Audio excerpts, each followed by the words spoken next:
In the closing decades of the 19th century, the British Empire stood astride the world like a colossus.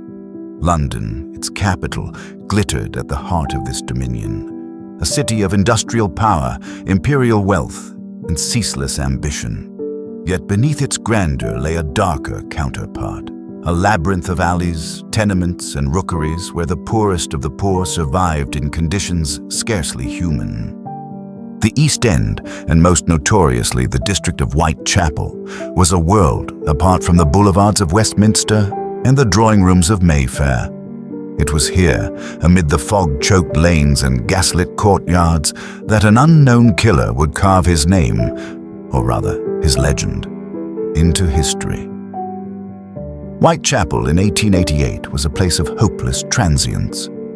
Narrow streets ran between lodging houses so crowded that strangers slept side by side, each paying a few pennies for a place on a bench or the luxury of a straw mattress. The air smelled perpetually of coal smoke, gin, refuse, and sweat.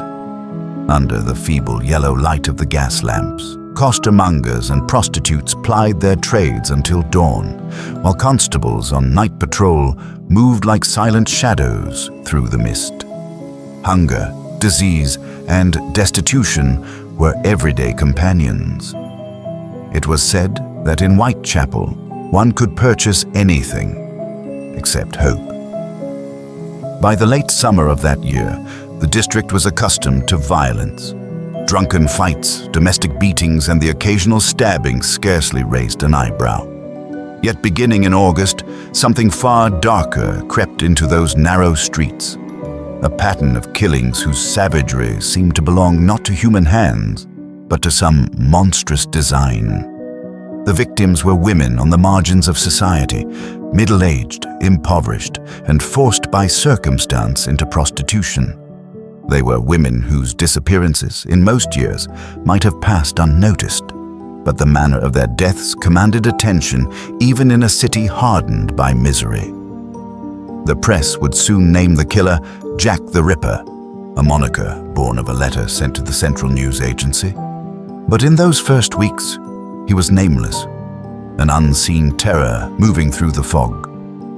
No one knew when he would strike next or from where. What they knew was that he killed quickly, silently, and with a methodical precision that froze the blood of an empire. Policemen stumbled upon the mutilated remains of women in the grey half-light of dawn, and each time the question returned, unanswerable and cold. Who could do such a thing? By the time the year ended, 5 murders would come to be known as canonical. They occurred within 3 months, all within a short walk of one another. Each bore the same unmistakable signature. The throat cut, the abdomen opened, the body left displayed as though for some grim exhibition. To the people of Whitechapel, fear became as tangible as the fog. Every footstep behind them at night could be the Ripper's, every shadow might conceal him. This is the story of those months, the sequence of crimes that turned the world's greatest city into a haunted place. It is the story of the investigation that followed, the police who tried and failed to catch him, and the men later suspected of being him. But above all, it is the story of the women whose lives ended in the darkness of Whitechapel. Lives forgotten by society until their deaths forced London to see them. The tale begins in the waning hours of August 30th, 1888, as the city slept under a pall of mist and soot. In Buck's Row, a narrow thoroughfare running behind a stable yard, the first body awaited discovery. Her name was Mary Ann Nichols, known to her friends as Polly, and she was about to become the first victim of the killer history would call Jack the Ripper. The night of Thursday, August the 30th, 1888, settled over Whitechapel with a damp chill. The lamps burned weakly through the haze, and the cobblestones glistened from a day's earlier rain. Along Whitechapel Road, the clatter of carriages dwindled as midnight passed. In the narrow streets beyond, the hum of life persisted. A drunk singing to himself in a doorway, the distant cry of a newborn, a watchman's boots echoing against brick walls. And somewhere among these shadows, Mary Ann Nichols walked her last mile. She was 43 years old, her face prematurely aged by hardship. Born in Soho, the daughter of a blacksmith, she had once lived a respectable life, married with children. But the years had not been kind. A failing marriage, the bottle, and the grinding poverty of the East End had left her with little but her wits and her will to survive. In the world she now inhabited, survival often meant trading the only thing she still possessed, herself. That evening, Polly had been turned out of her lodging house in Thrall Street for lack of 4p. She had promised the deputy that she would earn it on the streets. "I'll soon get my doss money," she had said. Wrapped in a shabby black jacket and wearing a straw bonnet with a velvet trim, a cheap affectation of respectability, she set off into the night. The hour was late, but the streets were not yet empty. Other women lingered by the lamp-posts, exchanging murmured words with passing men. None took much notice of Polly. In Whitechapel, a woman walking alone at night was nothing remarkable. At around 2:30 in the morning, she was seen again on Whitechapel Road by a friend, Emily Holland. Holland remarked that Polly appeared unusually cheerful for someone so destitute. She was, in her own words, too drunk to know how near home she was. The two women spoke briefly before Polly wandered off toward Bucks Row. It was the last time anyone saw her alive. Bucks Row was a narrow, dimly lit street flanked by stables and warehouses. At one end stood a brewery, its chimneys exhaling the heavy smell of malt. The gas lamps were spaced wide apart, leaving long pools of darkness between them. Around 3:40 a.m., a cart driver named Charles Cross was walking to work when he noticed something lying in the gateway to a stable yard. At first, he thought it was a tarpaulin. Then, as he drew closer, he saw the shape of a woman's skirt. Cross hesitated. The figure lay on her back, her skirts pulled up above her knees. Another man, Robert Paul, soon approached from the same direction. Together they bent to inspect her. Her face was cold and her hands still warm. Believing her merely unconscious, they adjusted her clothing to cover her legs and hurried off to find a constable. A few minutes later, Police Constable John Neal arrived, his lantern cutting through the fog. One glance told him this was no case of drunken collapse. Her throat had been cut so deeply that the wound nearly severed the head. Neal summoned help, and the body was carried to the Whitechapel mortuary. There, under the harsh light of the lamps, the extent of the mutilation became clear. Dr. Rhys Ralph Llewellyn, the divisional police surgeon, examined her and found not only the gaping wounds to the neck, but also a hideous opening in the abdomen. The stomach had been slashed open and the entrails partly exposed. The precision of the cuts suggested not mere frenzy, but a deliberate, practiced hand. The killer had struck with speed and confidence, as though the act were routine. At the mortuary, the attendants washed the body, unwittingly destroying potential evidence. In death, Polly Nichols seemed pitifully small. Her gray hair was matted with blood. Her features, in repose, retained a faint gentleness. The inquest that followed revealed that she had been alive when her throat was cut, and that she had likely been attacked from behind, then lowered to the ground before the mutilations began. There was no sign of struggle. Whoever had done this was strong, swift, and frighteningly efficient. News of the murder spread through Whitechapel like wildfire. The Star and the Evening News printed lurid headlines: "Another horrible murder in Whitechapel."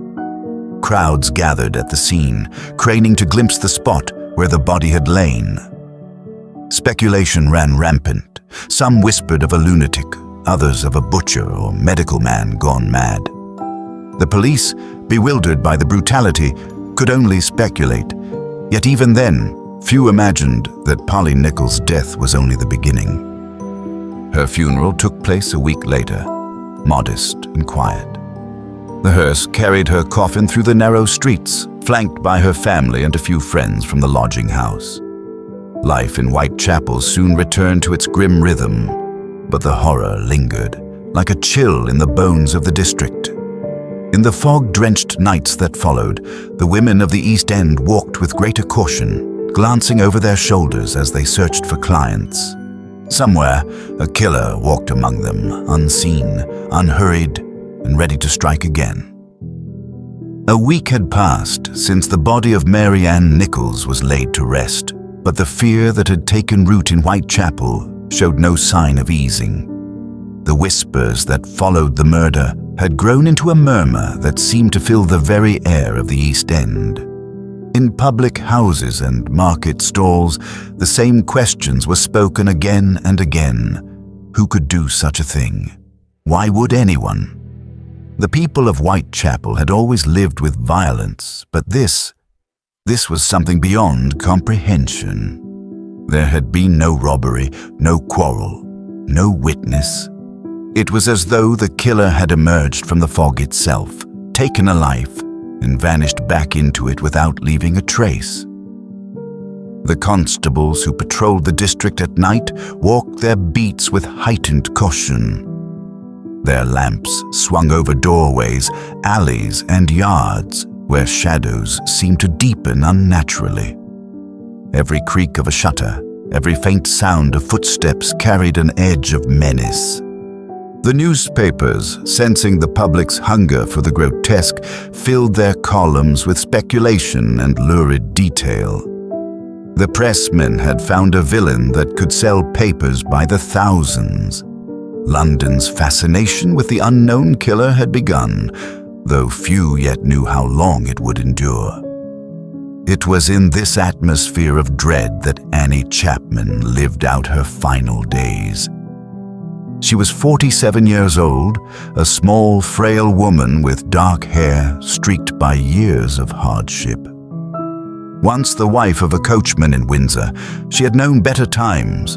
She had worn good clothes and had even been a servant to respectable families. But life had eroded her fortune with cruel precision.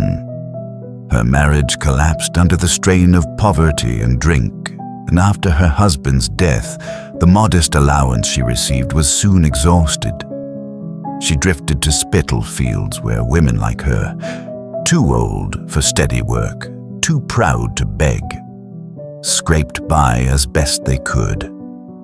By September 1888, she was lodging at Crossingham's, a common lodging house in Dorset Street, known to locals as one of the roughest lanes in the East End. Its rooms were airless and damp, crowded with women who shared the same weary resignation. Annie had been ill in the weeks before her death. A neighbor described her as feeble and depressed. Still, she retained a measure of dignity that set her apart. She was known for keeping herself tidy, even when her clothes were threadbare, and she often wore a small piece of lace at her throat as a last remnant of respectability. The night of Friday, September the 7th, was cold and damp. Annie returned to her lodging house after midnight, tired and short of money. She asked the deputy keeper, Timothy Donovan, for permission to stay, but when he reminded her she needed 8p for her bed, she admitted she had nothing. "Never mind, Tim," she told him. "I'll soon get my DOS money. See what a jolly bonnet I've got now." Then she walked back into the night, heading toward the markets where the last of the costermongers were packing up their carts. It was just after 1 o'clock in the morning. What happened during the next 3 hours remains a mystery. She was seen by a few witnesses. A friend named Amelia Palmer spoke to her near Spitalfields Market around 5:30 a.m., noting that Annie looked unwell but said she would be fine after earning her lodging. That was the last confirmed sighting. Somewhere in that pre-dawn hour, she encountered the man who would end her life. Hanbury Street lay a short distance from Dorset Street, running parallel to Commercial Street. It was a typical East End lane, narrow, lined with small shops and brick houses whose backyards opened onto shared passageways.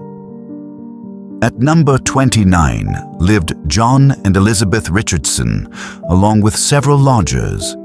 Behind their house was a small yard, accessible through a wooden gate.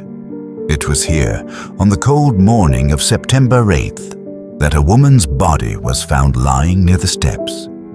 At 6 o'clock, a local resident named John Davis descended the stairs into the yard and stopped dead. What lay before him froze his blood. A woman's body was sprawled on the ground beside the fence, her head nearly severed, her abdomen horribly mutilated. Her skirts were drawn up to her waist, and the ground around her was slick with blood. Davis ran into the street shouting, "Murder! Murder!" Within minutes, a small crowd had gathered, their voices echoing down Hanbury Street. Police Constable Jonas Thompson arrived first, followed by Inspector Joseph Chandler. The scene was ghastly beyond description. The woman's throat had been cut twice, the incisions deep enough to expose the vertebrae. Her abdomen had been opened from sternum to pelvis, and portions of her intestines were placed over her right shoulder. The uterus had been removed and was missing from the scene. Whoever had done this possessed anatomical knowledge and had worked swiftly, for nearby residents had heard nothing. No scream, no struggle. Dr. George Bagster Phillips, the divisional surgeon, arrived soon after and made his examination. He estimated that death had occurred at least 2 hours earlier, around 4:30 a.m. The injuries, he later testified, could not have been inflicted in less than 5 minutes, but the work was that of one who possessed some anatomical skill. The implication was clear. The murderer was not a common brute, but a man with experience, perhaps a butcher, a surgeon, or someone accustomed to dissection. The body was removed to the Whitechapel mortuary, where the examination confirmed the surgeon's grim assessment. The removal of internal organs indicated not only a deliberate act, but possibly a purpose. The killer had taken something away, a token, a trophy, or perhaps a specimen. The press seized upon this notion with feverish delight. "Fiendish mutilations," screamed one headline. "The Ghoul of Whitechapel," cried another. The people of London read in horrified fascination as each new detail appeared in print. Scotland Yard was now under immense pressure. Inspector Frederick Eberline, a seasoned detective from H Division, was assigned to oversee the inquiry. Eberline was methodical, respected, and familiar with the East End. Yet even he found himself at a loss. There were no witnesses who had seen the killer's face, no footprints, and no blood trail leading away from the yard. One resident reported hearing a woman's faint cry of "no" around 4:30 a.m., but nothing more. The killer had vanished as completely as before. For the women of Whitechapel, fear became an obsession. They began to recognize each other less by name than by caution. Many carried clasp knives, others walked in pairs or refused to work at all after dark. The police presence increased, but it made little difference. The Ripper, as the newspapers had begun to call him, seemed to move through the very air, intangible and uncatchable. At Annie Chapman's inquest, the coroner remarked that the manner of the wounds indicated a coolness and daring on the part of the perpetrator, almost unparalleled. The words did little to comfort the public. Each detail released to the press painted a clearer picture of horror: the careful cutting, the organ removed, the absence of sound. To many, it seemed the work of a man who killed not in rage, but in ritual, a surgeon of death performing his own dark ceremony beneath the gaslight. Annie was buried on September 14th in the City of London cemetery at Manor Park. Her coffin was modest, and few followed it to the grave. Yet by the time the earth closed over her, the panic in Whitechapel had reached fever pitch. The idea of a single man, precise, remorseless, and unseen, stalking the women of the East End had become a living nightmare. And worse was still to come. For while the police were tracing faint trails of rumor through the alleys, the killer was already preparing for his next appearance. He would not strike once, but twice on the same night. And in doing so, would plunge London into terror unlike anything it had known before. September waned, and with it came a restless unease that settled over Whitechapel like a damp fog. Nearly a month had passed since Annie Chapman's mutilated body was found in Hanbury Street, yet the killer remained as elusive as ever. The streets were now patrolled by more constables than any time in living memory. Detectives in plain clothes mingled with night watchmen and street vendors, and the faint glow of their lanterns could be seen weaving through the dark arteries of the East End. Still, the murders had stopped, and some dared to hope that the terror had burned itself out. But in London's underbelly, silence rarely signified safety. The killer, whoever he was, had merely withdrawn into the fog, waiting. That September night, the weather turned foul. A cold wind whipped through the alleys, scattering refuse and stirring the tattered posters that clung to brick walls. The lamps burned unsteadily, their light dissolving into a steady drizzle. The public houses along Commercial Road were closing one by one, their last patrons spilling out into the street, some singing, others quarreling as they stumbled home. The city clock struck midnight, and in the confusion of shifting shadows, the Ripper went hunting once more. Elizabeth Stride, known among her acquaintances as Long Liz, was 44 years old, a Swedish-born woman who had come to London 2 decades earlier. Her life had been one of intermittent stability, often marked by work in domestic service or sewing, but never far from destitution. Her marriage had failed, her health had waned, and like so many women of Whitechapel, she now lodged in a common house, this one at 32 Flower and Dean Street. She was known as quiet, sober when she could afford to be, and possessed of a melancholic dignity. Yet her circumstances had driven her to the same fate that befell Polly Nichols and Annie Chapman, the nightly search for enough coins to buy shelter and bread. On the evening of Saturday, September 29th, Liz was in her lodging house until about 7. When she left, she mentioned she might not return until morning. Dressed neatly in a black jacket and skirt, with a small flower pinned to her breast, she walked out into the chill night. Several witnesses later saw her near Berner Street, a narrow road off Commercial Road, in the company of different men. The first, a sailor, quarreled with her outside a pub. The second, described as respectably dressed, appeared to speak quietly with her before the pair moved off into the darkness. At approximately 12:45 a.m., William Schwartz, a Hungarian Jew, turned into Berner Street on his way home. In the light of a nearby gas lamp, he saw a man and a woman standing by the gates of Dutfield's yard. The man suddenly seized the woman by the shoulders and threw her down, shouting a word that sounded like Lipski, a term of abuse then used against Jewish residents. Startled, Schwartz crossed the street, hurrying away as a second man emerged from the shadows. He did not see what followed. 15 minutes later, Louis Diemschutz, the steward of the International Working Men's Educational Club, turned his pony cart into Dutfield's yard. The horse shied violently. Thinking he had struck a bundle of rags, Diemschutz leaned down with his whip and touched it. His fingers came away wet. When he lifted his lantern, the beam revealed a woman lying on her side, her throat cut cleanly from ear to ear. She was still warm. Diemschutz ran inside the club, shouting for help. Men poured out, some carrying candles, their flickering light casting monstrous shadows along the walls. They recognized the woman at once. Liz Stride.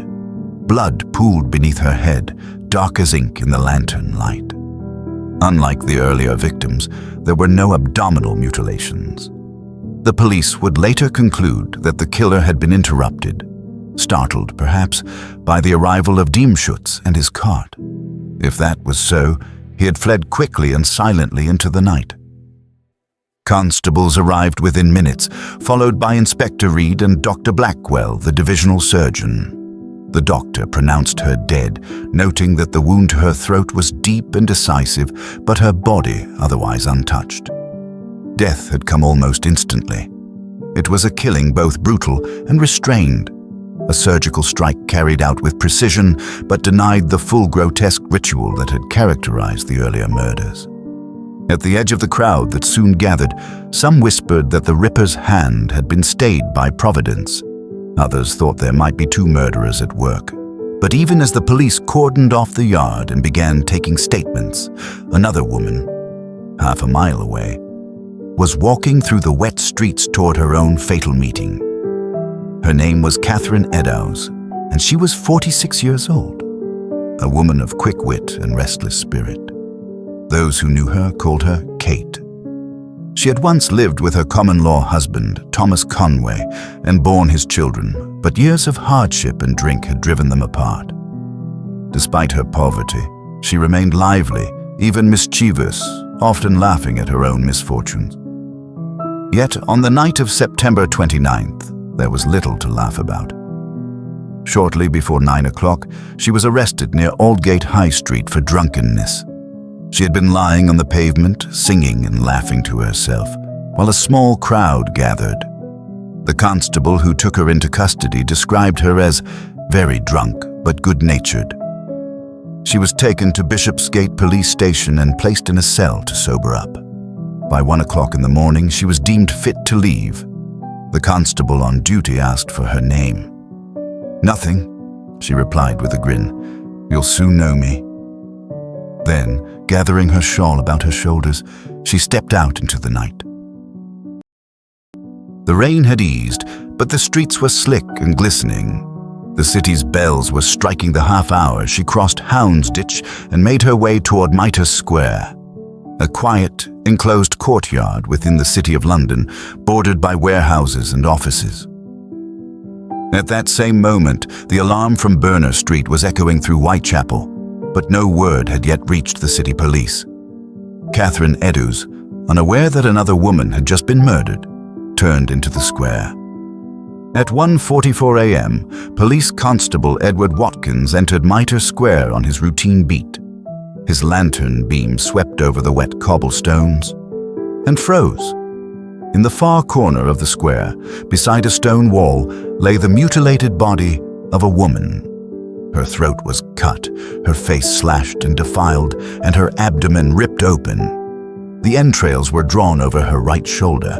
A section of the intestine had been placed carefully beside her body. Most horrifying of all, her left kidney and part of her uterus were missing. Watkins ran to fetch assistance, shouting for the night watchman and summoning other constables. Dr. Frederick Gordon Brown, the city police surgeon, examined the scene shortly after. He concluded that the murderer had anatomical knowledge and had worked with astonishing speed. No more than 5 minutes could have elapsed between the killing and Watkins's arrival. The precision of the cuts mirrored those on Annie Chapman, and the removal of organs seemed deliberate, purposeful. The police now knew that the Ripper had struck twice, once in Whitechapel, once in the city, within the span of an hour. The scale of the panic that followed defied description. Reinforcements were called in from across London. Constables swarmed through the streets, stopping any man found alone and searching every alley. The bells of nearby churches tolled as word spread from mouth to mouth. The Ripper had returned. Near Goulston Street, on the route the killer likely took while fleeing Mitre Square, a constable discovered a grim clue. In a doorway lay a blood-stained piece of coarse apron, later identified as part of Catherine Eddowes' clothing. Above it, scrawled in chalk on the wall, was a message. "The Jews are the men that will not be blamed for nothing." The meaning was ambiguous, and its spelling peculiar. Some believed it referred to the Jewish residents of the area, already under suspicion from xenophobic rumor. Commissioner Sir Charles Warren, fearing a riot, ordered the graffiti erased before dawn over the objections of other officers who wished to preserve it as evidence. The fragment of apron was retained, but the message, possibly the only written trace left by the killer, was lost forever. Catherine's body was taken to Golden Lane Mortuary, where the full extent of the mutilation was revealed. Her eyelids and lips had been slashed, her nose partly severed, and her kidney removed with a surgeon's precision. Dr. Brown noted, the skill displayed was greater than in previous cases. The perpetrator must have had anatomical or pathological experience. By morning, London awoke to pandemonium. Newspapers rushed out special editions. The Fiend strikes twice in one night. Headlines screamed across every corner of the city.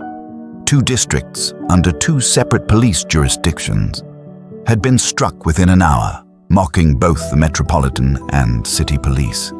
The killer had moved with unearthly boldness, evading hundreds of patrols as if he were a phantom. The people of Whitechapel no longer spoke of the murderer. They now called him the Ripper, with capital letters, an identity forged in fear and ink. The city's great machine of investigation roared to life, but beneath its grinding effort lay a deeper dread, that this faceless figure might never be caught, that he would vanish into the fog as easily as he had come, leaving only blood and silence behind. By the time November arrived, the dread that had gripped Whitechapel for months had begun to fray into weary resignation. It had been more than 5 weeks since the double event, and in the minds of some, the killer's silence signaled the end of his dreadful work. Patrols had grown routine again. The public's attention drifted toward other scandals. Even the most fearful residents of the East End began to let their guard down. But in the grey light of early winter, with the first breath of frost in the air, the Ripper was waiting to remind them that his absence had been nothing more than an intermission. The small room at 13 Miller's Court, off Dorset Street, was cold and bare. Its single window was broken, stuffed with rags to keep out the wind. Inside, the furnishings were few: a bed, a table, 2 chairs, and a washstand, all worn and stained by the hard life of its tenant, Mary Jane Kelly. She was the youngest of the victims, believed to be around 25, though no one could say for certain. Her friends spoke of her as a pretty, fair girl, with a soft Welsh accent and a quick smile. She was known for her charm and her habit of calling everyone dear, but she was also deeply vulnerable, living alone, surviving from night to night on whatever she could earn from her trade. Unlike the other victims, Mary was not a weathered street woman. She had once lived with a man named Joseph Barnett, a fish porter who genuinely cared for her. Together, they had rented the small room at Miller's Court, paying 4 shillings a week. But their life together had unraveled. Barnett lost his job, Mary took in other lodgers to make ends meet, and soon quarrels replaced affection. When Barnett finally left her in late October, she remained behind. Alone, behind a door that could be locked only by a key she had misplaced. Her final day was like any other in the weary rhythm of Whitechapel. On Thursday, November 8th, she spent the afternoon drinking with friends in a nearby pub, laughing and singing Irish songs. Later that evening, she was seen with different companions. One a woman named Maria Harvey, another a man, possibly a client. By 10 o'clock, she had returned to her room, humming softly as she undressed near the fire. To those who passed her window, a faint glow flickered against the tattered curtain. In the early hours of Friday, November 9th, the district lay silent under a pale mist. The clocks struck 3, then 4. Somewhere in the labyrinth of alleys, a single cry broke the stillness, faint, almost dreamlike. A woman's voice. "Oh, murder!" It was heard by 2 neighbors, one of them Mrs. Elizabeth Prater, who lived in the room above Mary's. In Whitechapel, such cries were common. No one stirred to investigate. The night closed again around Miller's Court, and the Ripper went about his dreadful work unseen. At 10:45 that morning, the landlord's assistant, Thomas Bowyer, was sent to collect Mary's overdue rent. He rapped on her door, received no answer, and stepped to the window. Pushing aside the rag and the broken pane, he peered inside, then staggered back in horror. The small room was drenched in blood. On the bed lay what remained of a woman's body, so mutilated that identification would be made only by fragments of clothing and hair. Bowyer ran to fetch the police, shouting incoherently, "Horrible! For God's sake, come quick!" Inspector Walter Beck and Sergeant Edward Dew arrived minutes later, followed by Inspector Frederick Aberline, recalled to command the investigation once more. The door was locked, and fearing to disturb the scene, they entered through the window. What met their eyes was beyond comprehension. Mary Jane Kelly's body was spread upon the bed, her head turned toward the window. Her face had been completely mutilated, the features obliterated, the eyes removed. Her throat was cut down to the spine, and her body had been opened from the chest to the thighs. The heart was missing. Flesh from her thighs and abdomen had been placed upon the bedside table, and sections of internal organs lay beside her. Strips of skin had been hung deliberately over a picture frame on the wall. The killer had taken his time. Dr. Thomas Bond, the police surgeon, arrived to conduct a full post-mortem. His notes, later sealed in police archives, described the scene in chilling precision.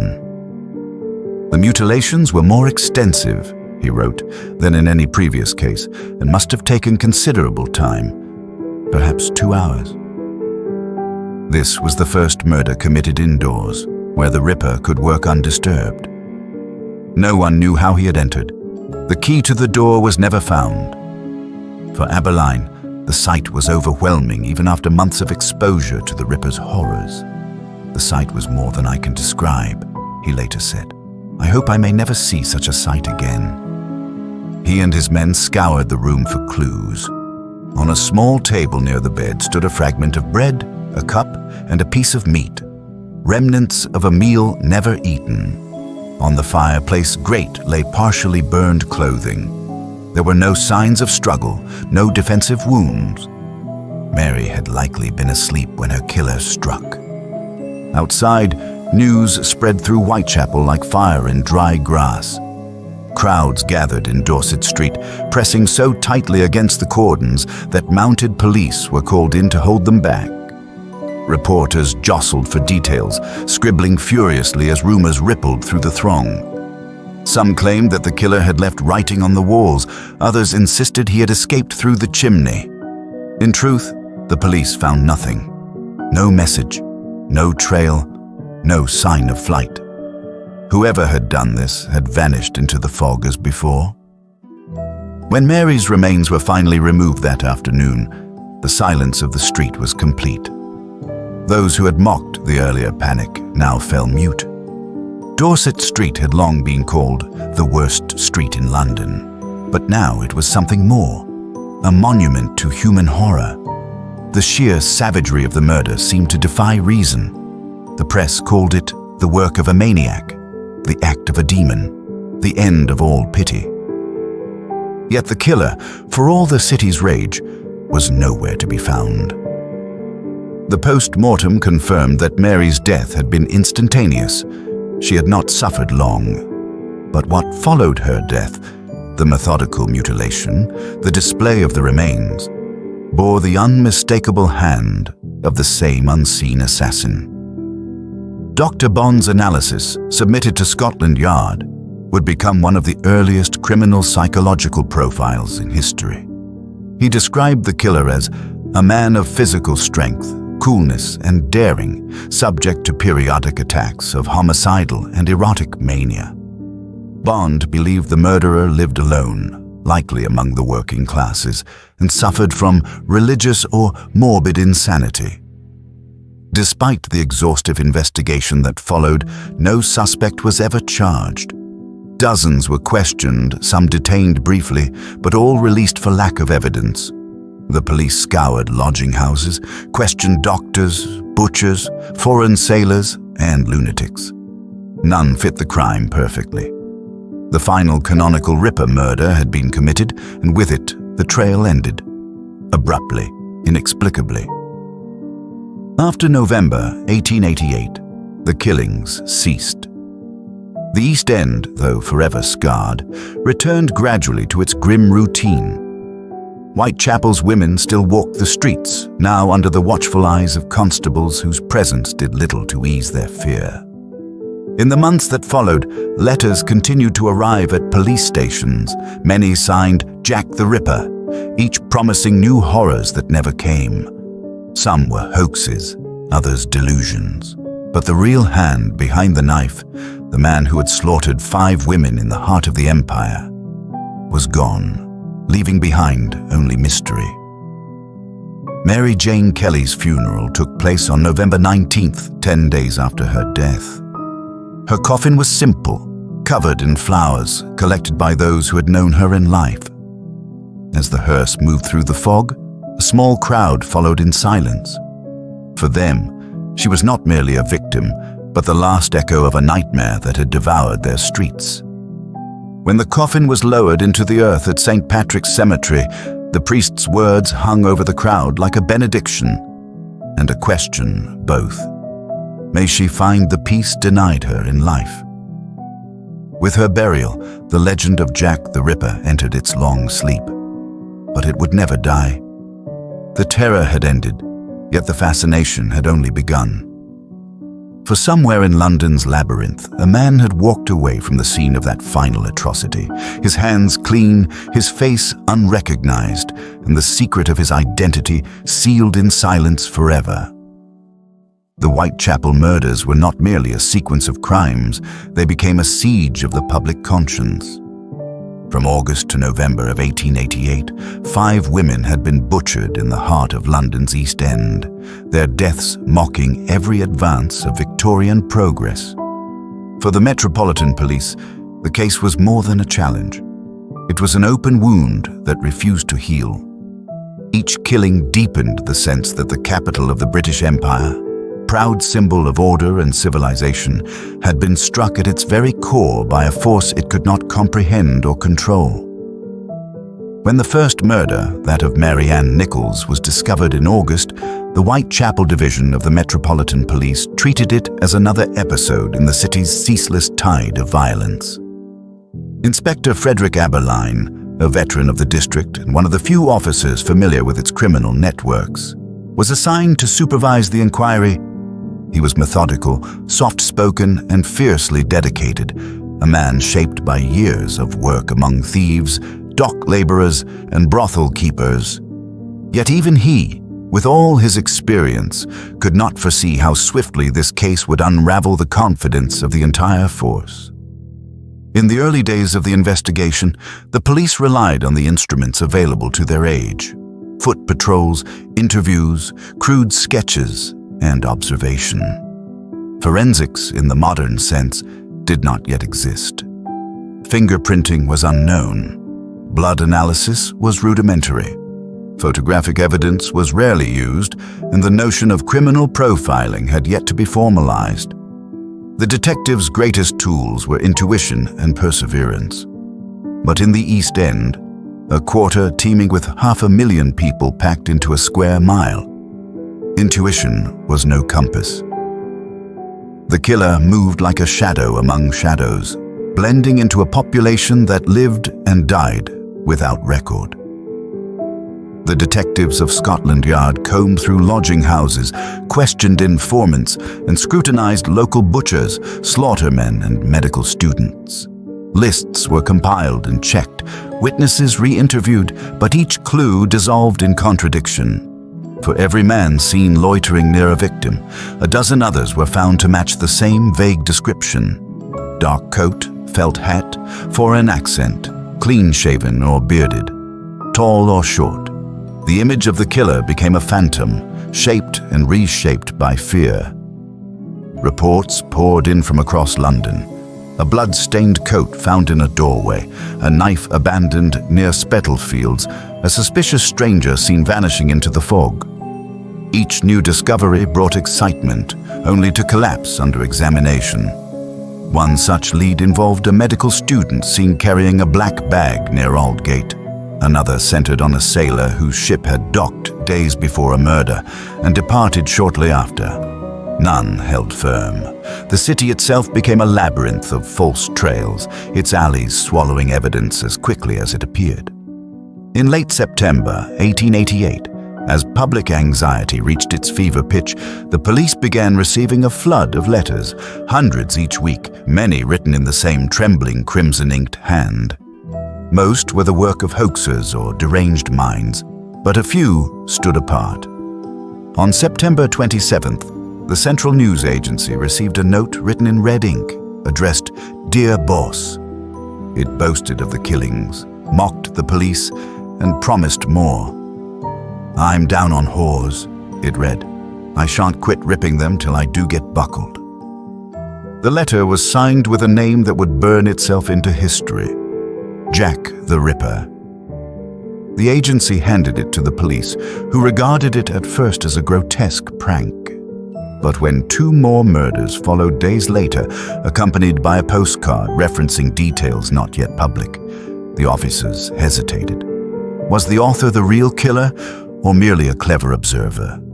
The handwriting was examined, the phrasing dissected, but no conclusion was reached. Yet the name stuck. The press, ever hungry for sensation, printed it in bold headlines, transforming a faceless murderer into a legend. Overnight, Jack the Ripper became a figure of mythic dread, a name whispered in taverns, shouted from street corners, etched into the soul of the city. By November, after the murder of Mary Jane Kelly, the investigation had become a desperate tangle. Scotland Yard had deployed hundreds of men. Detectives from across London were seconded to the East End. Rewards were offered, totaling hundreds of pounds. A fortune for the time, but even money could not buy answers.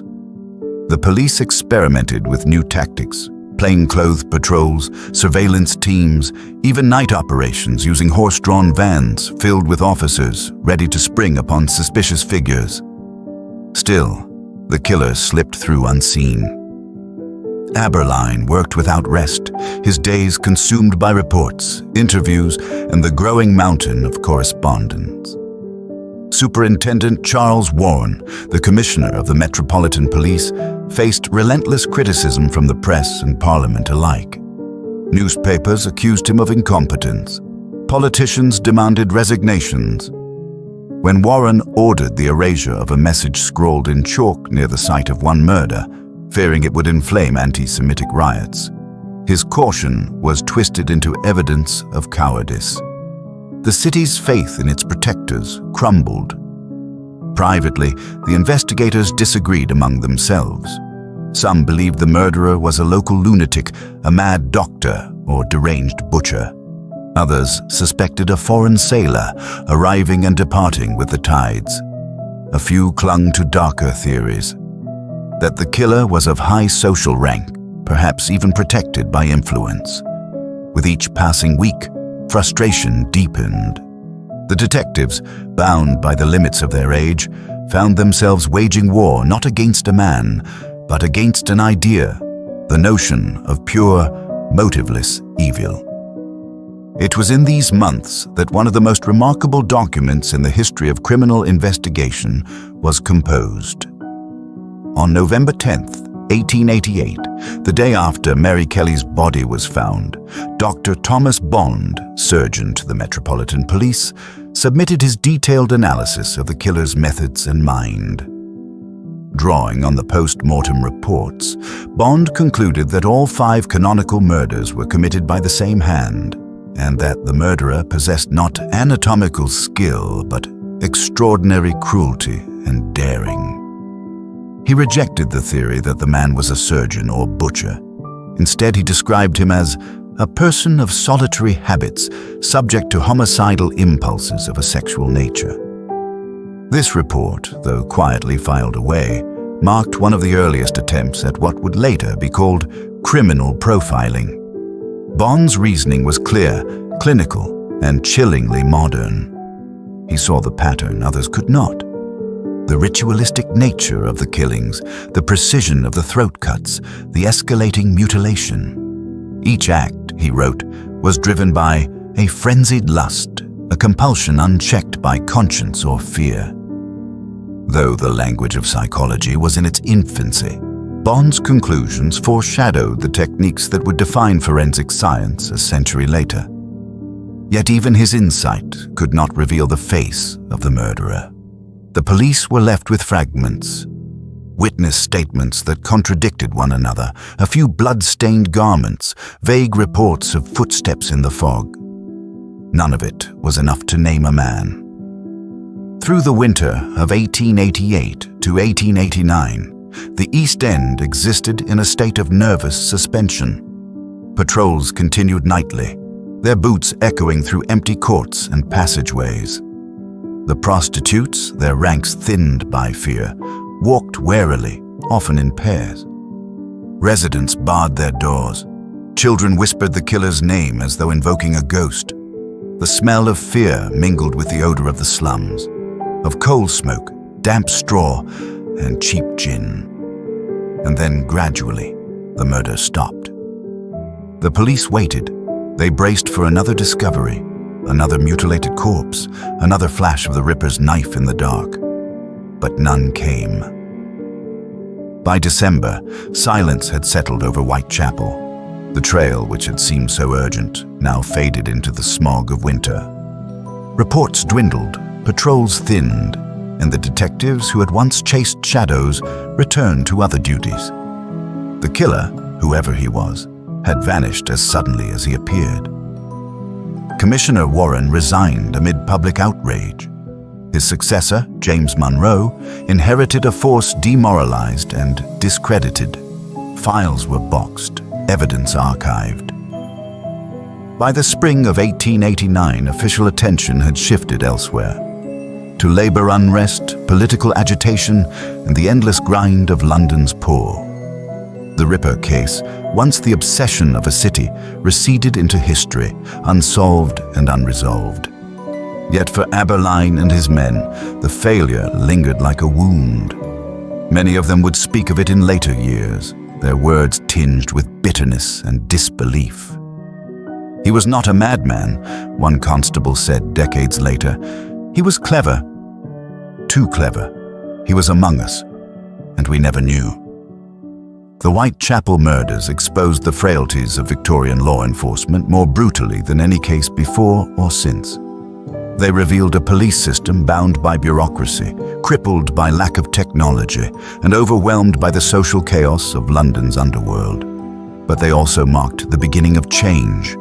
The failures of the Ripper investigation forced Scotland Yard to modernize, to catalogue fingerprints, to preserve crime scenes, to treat murder as science rather than spectacle. And so, even as the killer's name faded into legend, his crimes reshaped the pursuit of justice. Out of the horror of Whitechapel emerged the faint outline of modern detective work. The blood of the 5 women, Nichols, Chapman, Stride, Eddowes, and Kelly, became, in a grim way, the foundation upon which a new age of policing would be built. When the last echo of the Whitechapel murders faded into the fog of 1888, London was left not with answers, but with names. Hundreds of them. Detectives, journalists, and amateur sleuths alike filled their notebooks with possibilities. Doctors, sailors, butchers, lunatics, aristocrats. Every face that seemed secretive, every man who vanished without explanation, every foreigner whose accent jarred the ear of the locals, became, in the fevered imagination of the public, a potential Ripper. Over the years that followed, the list narrowed to a handful of enduring suspects. Men whose lives intersected, however briefly or mysteriously, with the terror that gripped Whitechapel. None were ever proven guilty. All died under clouds of suspicion. Their stories form a gallery of shadowed figures, the living echoes of a killer never named. Of all the suspects named in the immediate aftermath of the murders, none stood out more than Montague John Druitt, a barrister and part-time schoolteacher whose life ended in quiet tragedy. He was born in 1857, the son of a respected Dorset physician. Educated at Winchester College and Oxford, Druitt embodied the confidence and manners of the English middle class. He was athletic, intelligent, and outwardly steady, the sort of man who seemed the antithesis of madness. Yet beneath that composed exterior, something in him was unraveling. In December 1888, scarcely a month after the final murder, Druitt's body was found floating in the Thames near Chiswick. In his pockets lay a note. "Since Friday I felt I was going to be like Mother, and the best thing for me was to die." His mother had suffered from insanity. His suicide, sudden and unexplained, cast a shadow over his name. Not long after, a high-ranking official, Assistant Commissioner Sir Melville Macnaghten, privately identified Druitt as one of 3 likely suspects. In his memorandum, written in 1894, Macnaghten described Druitt as a doctor of good family who disappeared at the time of the last murder, adding that there was a strong reason for suspecting him. The claim was tantalizing. Druitt's death had coincided almost exactly with the end of the killings.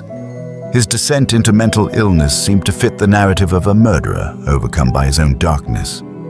Yet no evidence tied him directly to Whitechapel. He had lived miles away in Blackheath and worked in respectable circles. No witness ever placed him near the crime scenes. The suspicion rested entirely on coincidence and rumor.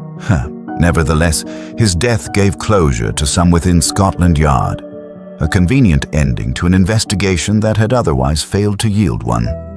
In later years, some theorists would suggest that Druitt's name had been whispered to police by his own family, eager to bury their disgrace in secrecy. If so, they succeeded. The truth of Montague Druitt's final days remains as opaque as the waters that closed over him.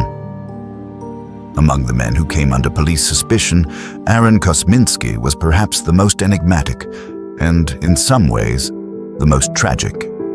A Polish-born Jewish immigrant, he had fled the pogroms of Eastern Europe to seek refuge in London's East End. Like thousands of others, he found himself trapped in the squalor of Whitechapel, eking out a living as a hairdresser.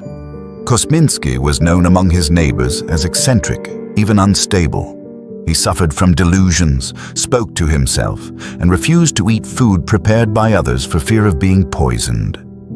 His sisters cared for him as best they could, but by 1891 his condition deteriorated so severely that he was committed to the Mile End Workhouse and later to Colney Hatch Asylum, where he would remain for the rest of his life.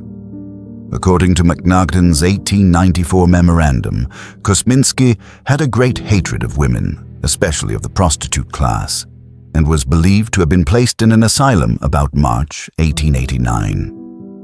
This timing aligned neatly with the cessation of the Ripper murders, leading some officers to see him as the likely culprit. Inspector Donald Swanson, another senior figure in the case, later wrote marginal notes suggesting that Kosminski had been positively identified by a witness, possibly a Jewish man who had seen the killer near one of the murder sites. The witness, however, refused to testify, fearing that doing so would incite anti-Semitic violence. If true, this would have been the closest the police ever came to naming the murderer. But no official record of such an identification survives. The evidence against Kosminski was entirely circumstantial, based on hearsay, the testimony of men writing years after the fact, and the tragic coincidence of his madness. In the 21st century, renewed interest in forensic DNA led to claims that biological material from one of the crime scenes matched Kosminski's lineage. The evidence, however, remains disputed, the science uncertain, the chain of custody broken by time. What is known is that Kosminski lived out his remaining years in confinement, silent, unresponsive, and harmless. If he was indeed Jack the Ripper, then the monster who had terrorized an empire ended his days as a ghost within asylum walls. If Druitt was the gentleman suspect and Kosminski the madman, Michael Ostrog was the chameleon, a man who lived by deception, disguise, and fraud. Born in Russia around 1833, Ostrog drifted across Europe, claiming to be everything from a surgeon to a retired army officer. His criminal record spanned decades: theft, swindling, impersonation, and fraud. He spoke several languages, dressed impeccably, and possessed the cold intelligence of a practiced con man. When his name appeared on Macnaghten's list of suspects, it raised eyebrows.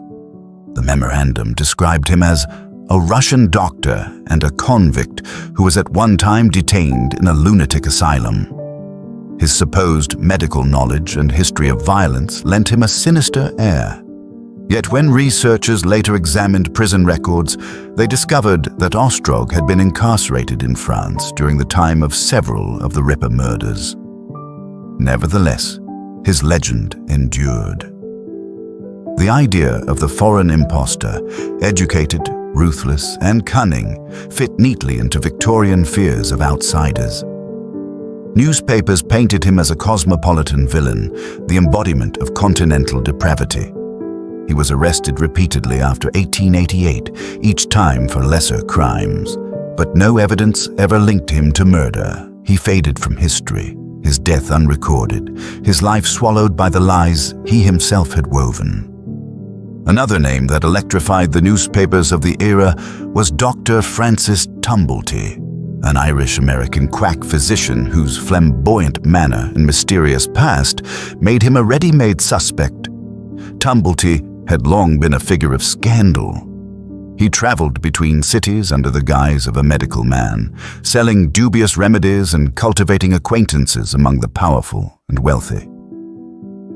He dressed extravagantly, favored military uniforms, and was known for his hatred of women, particularly prostitutes whom he referred to with open contempt. Tumblety was in London during the autumn of 1888, residing near the scenes of the murders. Shortly after the final killing, he was arrested on unrelated charges of gross indecency connected to homosexual liaisons, a serious offense under Victorian law. While awaiting trial, he fled England, escaping to France and then to the United States. From there, he continued to protest his innocence, claiming that he was the victim of slander. Though the police never charged him with murder, reports from the time show that they considered him a prime suspect. Inspector Andrews was even sent to America to investigate, but by then Tumblety had vanished into the anonymity of the New World. He died in 1903, leaving behind a fortune and a reputation as one of the strangest men ever shadowed by the Ripper case. His name re-emerged decades later when letters surfaced in police archives, confirming that he had indeed been under surveillance. The theory persisted largely because Tumblety embodied what the public imagined the Ripper to be: educated, eccentric, sexually deviant, and consumed by contempt for women, whether guilty or not. His flight from England sealed his place in the mythology of the case. Unlike most suspects, George Chapman, born Severin Klosowski, was a proven killer. A Polish immigrant like Kosminski, Chapman arrived in London in the 1880s and worked as a barber surgeon in Whitechapel, a profession that required skill with a razor. He married, then abandoned a succession of women, all of whom met early deaths. Between 1897 and 1902, Chapman poisoned 3 of his mistresses with tartar emetic, a lethal compound of antimony. He was caught, tried, and executed by hanging in 1903. During his trial, newspapers revived whispers that he had once been suspected as Jack the Ripper. Inspector Aberline himself, long retired, remarked that Chapman fit the profile. A man of foreign birth, skilled with blades, cruel toward women, and living in the very heart of Whitechapel at the time of the murders. The theory carried weight. Chapman's descent into serial murder was documented, his temperament vicious. Yet the methods differed dramatically. The Ripper killed with speed and frenzy. Chapman's poisonings were cold, patient, and deliberate. Still, Aberline's conviction remained firm until his death. "I cannot help feeling," he said in later years, "that Chapman and the Ripper were one and the same." No suspect has stirred more controversy in modern times than James Maybrick, a Liverpool cotton merchant who died in 1889. Less than a year after the Ripper murders ended in 1992, a Victorian diary surfaced purporting to be Maybrick's confession. Written in a feverish hand, it described the murders in lurid detail and signed off with the chilling words, "I give my name that all know of me. So history do tell, I am Jack." The revelation ignited worldwide debate. Handwriting experts, chemists, and historians dissected the diary for authenticity. Some found the details too accurate to dismiss. Others exposed inconsistencies and modern anachronisms in the ink and paper. No definitive conclusion was reached. If genuine, it would tie the murders to a wealthy, respectable man from far outside London's East End. A shocking inversion of the long-held image of the Ripper as a deranged slum dweller. If false, it was one of the most elaborate hoaxes in the history of criminology. James Maybrick himself was a figure of scandal even before his name became entwined with the case. His wife, Florence, was tried and convicted for poisoning him in 1889 in one of Victorian England's most sensational trials. The diary's discovery, a century later, reopened wounds long buried, blending fact, rumor, and invention into an enduring mystery. The last of the enduring suspects was Walter Sickert, the celebrated painter whose fascination with the Ripper crimes outlived the century. Sickert was a pupil of Whistler, a friend of Degas, and a founder of the Camden Town Group. He was also obsessed with the world of the underclass, painting lodging houses, music halls, and the haunted streets of London with unsettling intimacy. In the late 20th century, crime novelist Patricia Cornwell reignited the theory that Sickert himself had been the Ripper, arguing that his paintings and letters contained hidden clues. A dark reflection of the murders, she claimed to have found DNA links between Sickert's correspondence and the Ripper letters. Yet historians quickly challenged her findings, pointing out that Sickert had undergone surgery for a physical condition that would have made such crimes nearly impossible, and that his documented movements often placed him outside London during key murders. Still, the suspicion clings to his legacy. His art, steeped in shadow and psychological unease, seems to echo the moral darkness of the era. Whether as witness, commentator, or participant, Walter Sickert became inseparable from the imagery of the Ripper, the artist and the murderer forever joined in the fog of myth. In the decades since 1888, more than 100 other names have been proposed: princes, surgeons, sailors, and lunatics. Some were invented to sell newspapers, others were the products of earnest inquiry. Each theory, in turn, has been disproved, revised, or reborn. The truth remains unclaimed. The Ripper's identity lies buried beneath layers of speculation, lost evidence, and time's decay.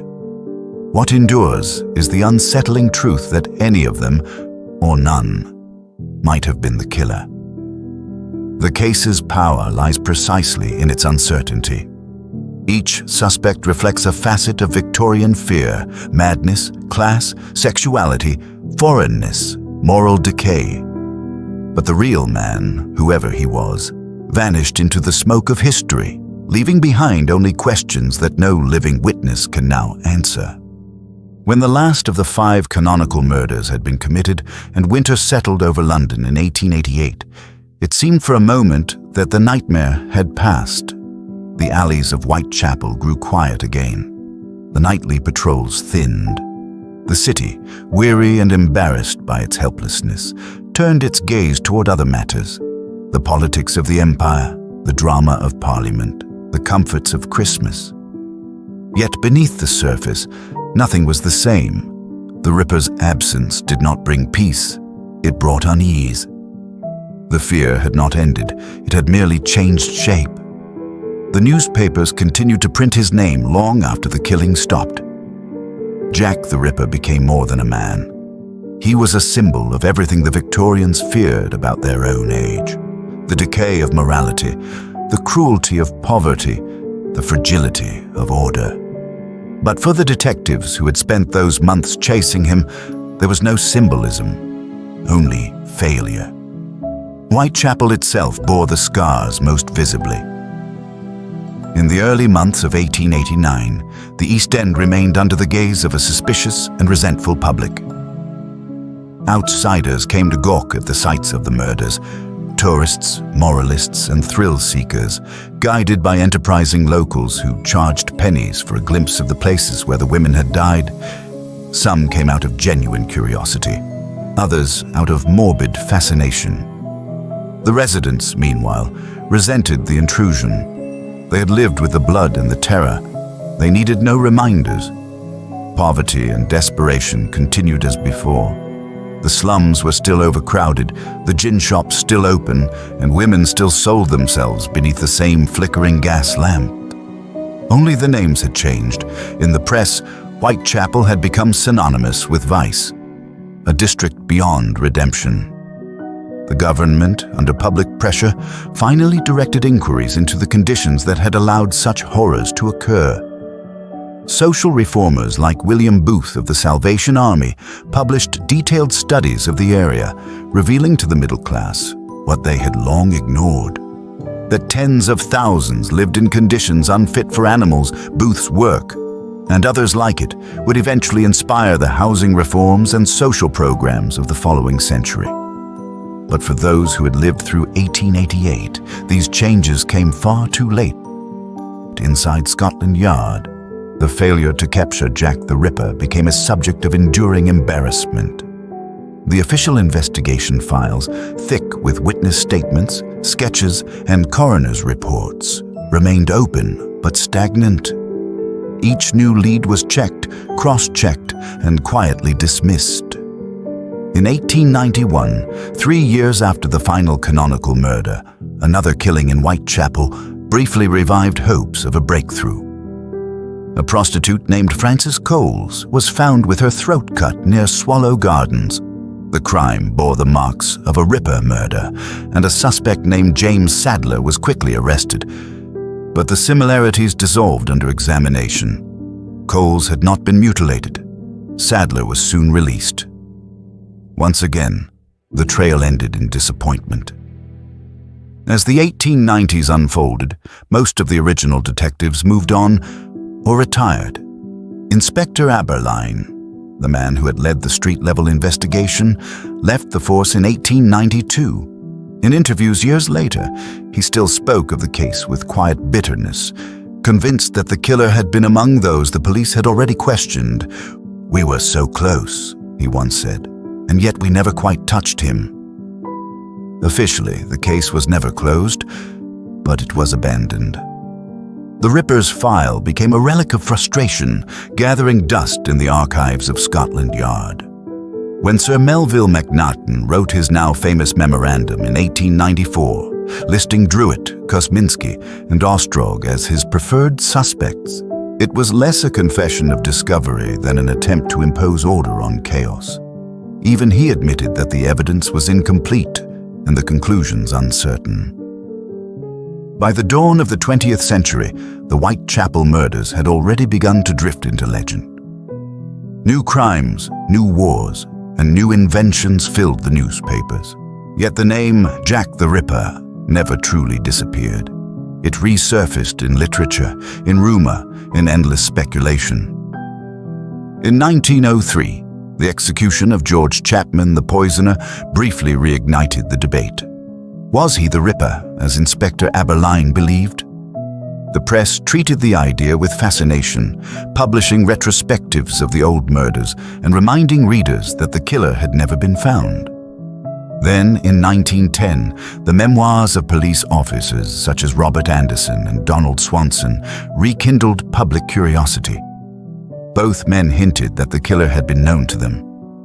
"A Polish Jew of the low class," Anderson wrote. But that justice had been impossible without the cooperation of witnesses. Swanson's marginal notes in his own copy of Anderson's book went further, naming Kosminski directly. Yet their statements raised more questions than they answered. Neither provided proof. The police, bound by secrecy and pride, had long since lost the chance to speak with certainty. Meanwhile, the streets of Whitechapel transformed. Old lodging houses were demolished. New housing blocks rose in their place. Electric light replaced gas. The shadows grew fewer, but the memory of those nights lingered. The people who had lived through them spoke of the fear as though it were a storm that had passed over their lives. Terrible, inexplicable, but forever imprinted on their souls. The 1920s and 1930s saw the first wave of serious historical study of the case. Retired detectives, journalists, and amateur historians began to dig through the surviving records. The name Jack the Ripper found a permanent place in the growing field of true crime. Books appeared, each proposing new suspects and theories. Some claimed the killer had been an artist, others a surgeon, a sailor, even a member of the royal family. Each theory reflected the age that produced it. The interwar years, marked by social anxiety and fascination with psychology, portrayed the Ripper as a Freudian symbol of repression and desire. Later decades would reinvent him again and again, as a madman, a political assassin, a misogynistic fiend, even a scapegoat for deeper social ills. Yet the historical core of the story, 5 women murdered within a few square miles of London's poorest district, remained unchanged. Their names were not forgotten, though for many years they were overshadowed by the killer who destroyed them. The original police files on the Whitechapel murders were never fully preserved.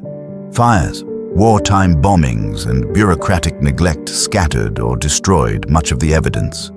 What remained survived by chance. Yellowed letters, post-mortem notes, coroner's verdicts, and sketches from forgotten hands. In the mid-20th century, these fragments began to resurface in archives and private collections, rekindling fresh investigations. Every rediscovered document seemed to promise revelation but delivered only ambiguity. The case was too old, the trails too cold. Each generation of detectives faced the same frustration as their predecessors: the certainty that the truth existed somewhere, but that it would never be reached. Even as forensic science advanced, the Ripper remained beyond its reach. DNA testing, handwriting analysis, and digital reconstructions all produced speculation, but no closure. The killer had lived and died in a world that recorded nothing and remembered little. The walls of the East End had swallowed his secret whole. By the close of the 20th century, Jack the Ripper had become something larger than life. A subject of endless fascination, not because he was known, but because he was unknowable. His crimes marked the border between 2 ages, the end of the Victorian world and the dawn of the modern one. The age of fog and gaslight was giving way to the age of electricity and reason, and yet, at that boundary, the Ripper stood as proof that reason had limits, that beneath the veneer of civilization still lurked primal savagery. In the end, it was not the man himself, but his mystery that endured. The Ripper's face became a mirror in which each era saw its own fears.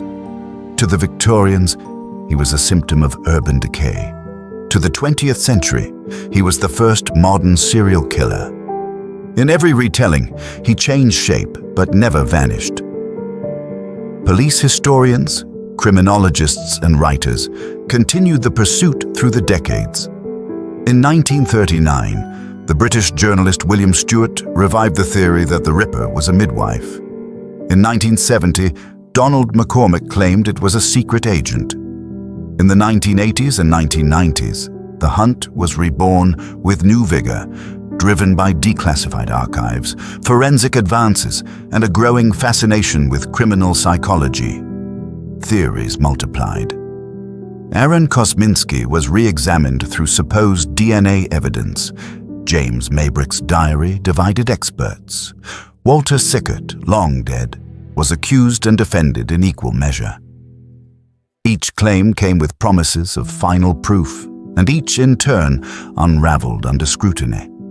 The Ripper seemed to mock every attempt to pin him down, as if the mystery itself were his most lasting crime. It was only in the late 20th and early 21st centuries that attention turned again to the victims, to the women whose lives had been consumed by a myth that bore their names but not their stories. Mary Ann Nichols, Annie Chapman, Elizabeth Stride, Catherine Eddowes, and Mary Jane Kelly. They were not symbols, nor simply casualties of evil. They were daughters, mothers, workers, and wanderers, each shaped by poverty and circumstance. Their histories, recovered from parish records and workhouse ledgers, gave the story its final measure of humanity. In truth, they were not chosen by fate, but by vulnerability. Victims not only of one man's violence, but of a society that had left them unprotected. The Ripper's legacy is therefore not only one of horror, but of failure. The failure to see, to care, to act. Today, the case remains officially unsolved. The archives are open, the evidence examined 1,000 times, and still the answer recedes like mist before dawn.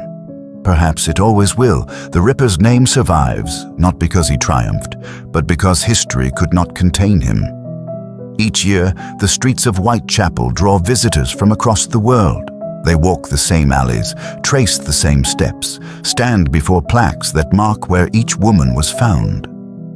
Time has changed the city beyond recognition, yet in certain corners, near Hanbury Street, Mitre Square, and Dorset Street's vanished shadow, the air still feels heavy with memory. The past lingers there, half forgotten, but never gone.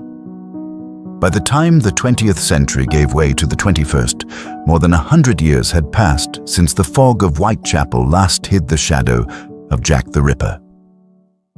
The gas lamps had long been extinguished, the alleys widened, the slums replaced by glass and steel. Yet even as the world transformed beyond the imagination of the Victorians, the figure of the Ripper remained. Not in body, but in spirit, haunting the archives of history, like a question that refuses to be answered. To study the Whitechapel murders is to peer into the seam between civilization and chaos. It is to confront the limits of human understanding, to recognize that evil can exist without reason, and that progress does not always conquer the darkness it claims to illuminate. The story of the Ripper endures not because of the blood he spilled, but because of what his crimes revealed about the world that created him. In the late 19th century, London was the beating heart of empire, proud, industrial, and seemingly invincible. Yet within its borders lay streets where children starved, women sold themselves for pennies, and the dead were carried to paupers' graves without names. It was in that narrow space between triumph and despair that the Ripper emerged. His murders were not random explosions of cruelty. They were the echo of a society divided against itself, a mirror held up to its hypocrisy. The city had prided itself on progress, on science and enlightenment, yet it could not protect its own. Each victim was drawn from the ranks of those forgotten by prosperity, women crushed by poverty, addiction, and neglect. Their deaths forced London to confront what it had refused to see, that beneath its splendor lay suffering on an industrial scale. The Ripper investigation stands as both a monument to human determination and a testament to its futility. Hundreds of men labored across months and years, chasing shadows through the labyrinth of the East End, and yet they achieved nothing tangible. No arrests, no confessions, no justice. But in their failure, something shifted. The machinery of modern investigation began to evolve. Crime scene preservation, systematic record keeping, and early forensic theory all gained traction in the decades that followed. Driven in part by the humiliation of Whitechapel, the Ripper in his way, had forced the law to modernize.